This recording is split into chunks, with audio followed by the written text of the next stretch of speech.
Meghan Markle can join Tony Blair on the list of people I like to call the unflushables. The Z-list actress who married up is back at it with the long-awaited launch of her multi-million-pound podcast, Archetypes.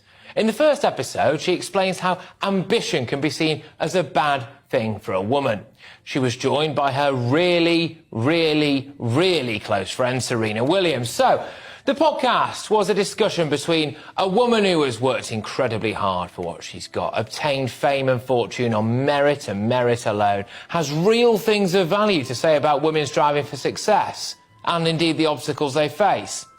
And, well, then there's Meghan Markle. Meghans, of course, took the opportunity to have another subtle dig at our royal family, saying that she didn't realise ambition for women was a bad thing until she married Harry.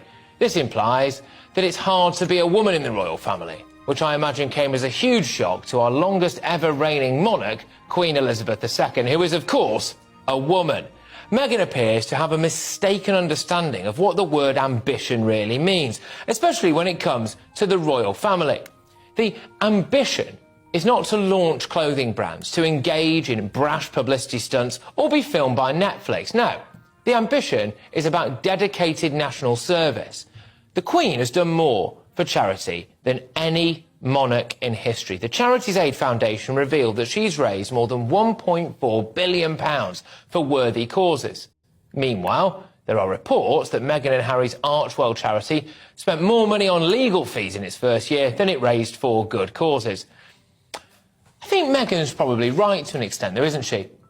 Ambition for women can be a bad thing, especially if that ambition happens to be shamelessly using a royal brand to achieve fame and fortune and wanting to be seen as a force for good in the world without actually putting in much of the work needed to be a force for good in the world. For somebody who appears to have despised the royal institution so much, it does seem slightly odd to me that Meghan is so keen to hang on to a Duchess of Sussex title. In fact, I'm surprised that Meghan actually has any fingernails left, because in my view, she's been desperately clinging on to relevance by using that royal title ever since she found freedom by crying into Oprah's bosom. Friends. We know this interview where she's talking about the British tabloids. I'm sure he's great. But you shouldn't do it, because the British tabloids will destroy your life. And I very naively, I'm American, we don't have that. Were you so naive? What are you talking about? That doesn't make any sense. I'm not in tabloids. Well, in 2013, Meghan Markle's UK publicist, yes, I said UK, all but begged this journalist, Katie Hind, basically to give her tabloid exposure. I mean, look at this article right here. It just shows another lie of Meghan Markle's. And actually, in this article I read of Katie Hind, it's actually got a couple things in there that I feel like, well, that doesn't add up. Nope.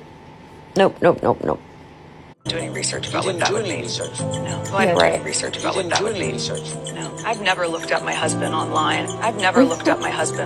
Friend whom Meghan was photographed with outside Buckingham Palace during a visit to London in 1996 said that Meghan was always fascinated by the royal family and that she wants to be Princess Diana. Named Susie also alleged that Meghan was interested in the royal family and said the pair would watch Princess Diana's 1981 wedding to Prince Charles.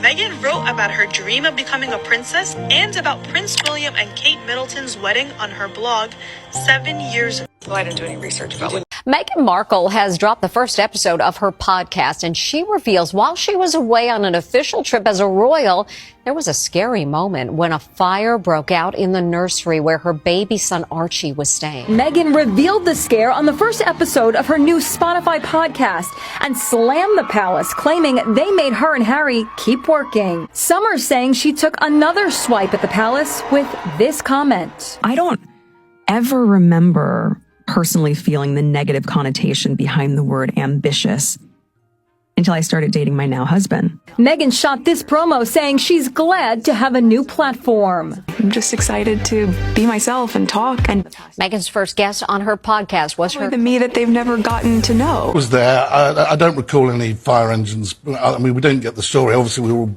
pretty rubbish at a job, but there were no stories. And the whole of the South African press didn't cover this incident. There were no fire engines called to the residence. You know, we have to ask questions about that. But she's saying that, it was the smoke was in the room. So Sorry, just the show must go on. She had to go to wait a minute. She had to go to work after something that happened that didn't actually affect her. There was basically a fire in a heater in South Africa. I mean, I've been to South Africa quite a few times. What are you doing having a heater on anyway? And a fire breaking out in a room that her son wasn't in. And then, outrageously, she had to go and do another engagement. Yeah, but you see, she, as an actress, she would know the show has to go on. If she was a politician, she would have to go on. If you had to go to a school meeting and about another child, you have to go on. We all have things where it might be ghastly, but you have to move on.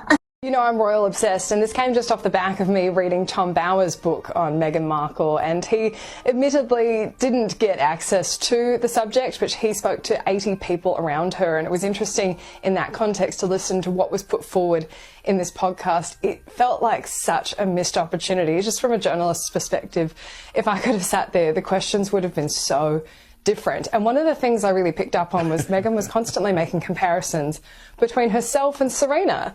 And she was saying, when I was 11, I was writing to dishwashing liquid companies about their sexist ads, and you were, starting off your tennis career and drawing all these similarities. You know what was a really interesting similarity? The relationship with their fathers. In this book, Tom Bowers says that Thomas Markle, who was obviously one of the main sources for this book and did get quite a flattering portrayal in it, was really strong in pursuing Meghan's career with her. He supported her along the way, and of course now they don't talk. But that could have been an interesting topic to discuss when you are talking about how women break out of the stereotypes that are put on them. What else wasn't discussed? Serena's relationship with her father. I mean, that would have been a really interesting context parallel to draw. And, I don't know, it felt like a long hour. And it was really the kick in the pants at the end. I was like, at least she didn't use Duchess of Sussex. And then right at the end, she signs off, I'm Meghan. And then immediately the editors say, Meghan Markle, Duchess of Sussex is the co-editor. And it's like, we're still doing this. Early reaction to the Meghan Markle podcast. The firm, she has claimed the series will allow us to see her unfiltered. People should expect the real me in this, and probably the me that they've never gotten to know, certainly not in the past few years, where everything is through the lens of the media, as opposed to, hey, it's me. I'm just excited to be myself and talk and be unfiltered, and yeah, it's fun.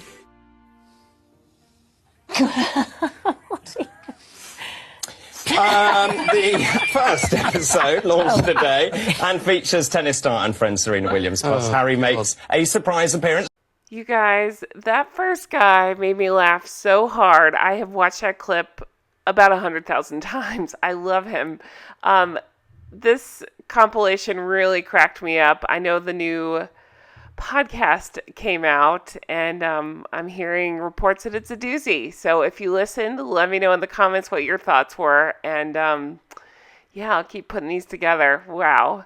Just absolutely incredible, right? I love that.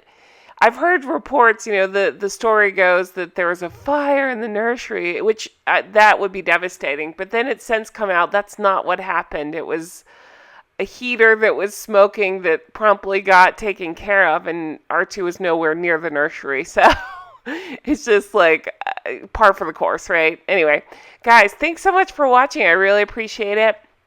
If you want to catch more of my videos, check out my Patreon, patreon.com/Real Housewives Recaps. Thanks so much. Have a great day. Bye-bye.